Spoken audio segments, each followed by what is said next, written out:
दोस्तों नमस्कार। आज आपसे बात करेंगे केवल पेंशन अपडेशन पर कि इसमें कुछ हो भी रहा है कि नहीं हो रहा है, होगा या नहीं होगा। जी हाँ, नहीं बाकी बातें तो मैंने आपको पिछले वीडियो में बता दी कि जो भी आपका 12th वेज रिवीजन का जो भी अपडेट है, अपडेट क्या फाइनल होना है, ये दिसंबर के मध्य में होना है, लेकिन मैं समझता हूँ मध्य से लेकर के 20 तारीख तक हो जाएगा। ये मेरा अपना मानना है। जी हाँ, अब पेंशन अपडेशन का जो मामला है ये दशकों से लटका हुआ है और मैं समझ रहा हूँ कि लगभग 7.5 लाख से 8 लाख के आसपास पेंशनर्स हैं जो मुझे लगता है कई दशक से इंतजार कर रहे हैं और तमाम तो इंतजार करते करते कहाँ चले गए, जाने के बाद पता भी नहीं लगता कहाँ चले गए। जी हाँ, तो उसमें क्या हो रहा है ये मैं आपको बताऊँ। है ये कि अभी 26 तारीख को, यही 26 तारीख को एक एसबीआई के बड़े सीनियर ट्रेड यूनियन लीडर हैं नलिन शर्मा जी, प्रेसिडेंट हैं, बड़े अच्छे नेता हैं, कॉमरेड हैं। उनका फेयरवेल था। फेयरवेल मतलब जब आदमी रिटायर होता है तो फेयरवेल हो ही जाता है और जब ट्रेड यूनियन लीडर होता है तो उसमें बड़े ट्रेड यूनियन लीडर भी आते हैं उनकी फेयरवेल में भाई। खैर, तो उनकी फेयरवेल थी जिसमें यूएफबी के भी बड़े बड़े नेता आए थे, कॉमरेड्स आए थे। उसमें यूएफबी के कन्वेनर यानी मंडली साहब भी आए हुए थे। तो उसमें अपनी जो तमाम बातें उन्होंने भावनात्मक कही, उनके साथ में क्या रहा, उनके साथ में ट्रेड यूनियन में क्या, ये सब बातों के बाद उन्होंने जो 12th वेज रिवीजन के बारे में या इससे संबंधित जो डिटेल दिए, एक तो मैं उनको डिटेल कुछ करूंगा आपसे, दूसरे ये अन्य सूत्रों से, डीएफएस से या अन्य हमारे जो अपने सूत्र हैं उनसे जो फिल्टर होकर के जो समाचार आ रहे हैं वो आपसे शेयर करने का प्रयास करूंगा। जी, तो बंदली साहब ने ये बताया कि साहब आपकी वेज रिवीजन अच्छा होगा। पिछली बार देखिए 15% मिला था, तब जब हम लोग जो है कोरोना पीरियड था तब 15% लिया था, तो आपकी तो बहुत अच्छा होना चाहिए, तो अच्छा ही होगा। खैर तालियां बजी, काफ़ी तालियां बजी।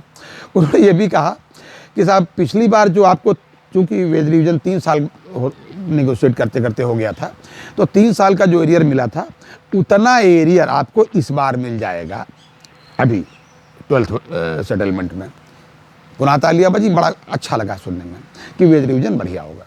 जी, तमाम अन्य बातों पर भी उन्होंने जिक्र किया और अचीवमेंट्स भी बताया कि पिछली बार देखिए हमने फैमिली पेंशन का मामला सुलझा लिया, अभी देखिए रिजाइनीज़ का मामला सुलझाया और रिक्रूटमेंट के बारे में बात करी, ये सब बातें की। लेकिन जब पेंशन अपडेशन की बात आई, इस पर कुछ चर्चा की बात आई, तो वो बड़े ही अजीब से अंदाज में उन्होंने कहा, उनके शब्द सीधे सीधे ये थे कि पेंशन अपडेशन हो न हो, चाहे ना हो, लेकिन चाहते हैं कि 7 लाख से ऊपर जो पेंशनर्स हैं इनको कुछ राहत मिल जाए। अब अपडेशन शब्द हटा करके उन्होंने इम्प्रूवमेंट की बात कही।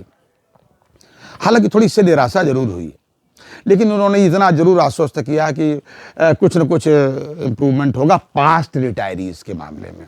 अब पास्ट रिटायरीज़ को कहाँ तक कवर करेंगे ये हमें नहीं मालूम, क्योंकि पिछली बार अभी जल्दी ही भाई साहब 100% डीए न्यूट्रलाइज करके जब थोड़ी सी पेंशन अपडेट करने की, अपडेट क्या इम्प्रूव करने की, स्लाइटली इम्प्रूव करने की बल्कि कहिए बात की, तो वो 2002 तक के लोगों की हुई थी जो रिटायरीज है पुराने से। तब मुश्किल से 81-82 हज़ार मुश्किल से बचे थे लोग। हालांकि फिगर तो 80 से 88 के बीच में दी गई, लेकिन मुझे मालूम है, मेरा अपना अंदाजा है कि 81-82 हज़ार मुश्किल से पेंशनर बचे हैं। उनकी उम्र भी बड़ी अच्छी खासी है। जी, तो ये तो उन्होंने ये बताया कि साहब कुछ न कुछ इम्प्रूवमेंट होगा, यानी अपडेशन की बात आप छोड़ जाइए, ये साफ उन्होंने कह दिया। अब इस पर मैं क्या कह सकता हूँ भाई। कुछ एक बातें और सामने आई, कुछ एक बातें ये आई कि हो सकता है, पक्का नहीं है क्योंकि उन्होंने कहा कि अभी कच्ची पक्की बातें हैं, हो सकता है कि जो ग्रेजुएशन का जो आपको इंक्रीमेंट मिलता है यह इंक्रीमेंट मिलना बंद हो जाए। हाल उन्होंने नहीं कहा बंद हो जाए, लेकिन जिक्र आया तो जो उनका डायलॉग डिलीवरी थी उससे बात फिल्टर होकर के आई। हालांकि इस तरीके के इंडिकेशंस जो है डीएफएस से भी मिल रहे हैं कि जब इसकी क्वालिफिकेशन ग्रेजुएशन ही है करीब करीब, है ना, तो जो फ्रेश रिक्रूट है हमारे अधिकारी आते हैं, ये फ्रेश जो नए स्टाफ आता है, उनको हम ग्रेजुएशन का इंक्रीमेंट क्यों दें, ये मैनेजमेंट की तरफ से, ये आईबीए की तरफ से ये बात कही गई थी। उस पर डिसीजन से वो एकदम से समझ लीजिए कि जैसे नेताओं के तरीके से उन्होंने किनारा कर लिया, उसके बारे में नहीं बताया कि क्या हुआ।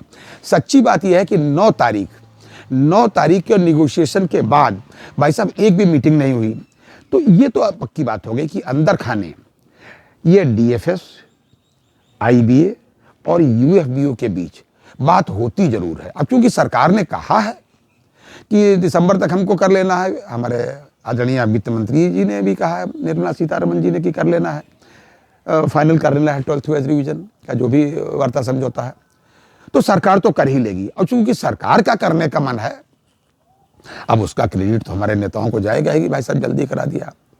अब करने का मतलब सरकार का केवल इतना ही है कि 2024 का जो चुनाव है, आजकल एक दो स्टेट में चुनाव चल भी शायद रहे हैं थोड़े बहुत, खैर उससे अपना लोगों का क्या लेना देना। हम तो केवल इतना ही जानते हैं कि पेंशन अपडेशन पर बहुत मामूली सुधार की मामूली उम्मीद कर सकते हैं, गुंजाइश है। आज के लिए केवल इतना ही, अगली बार अन्य अपडेट के साथ, तब तक के लिए नमस्कार।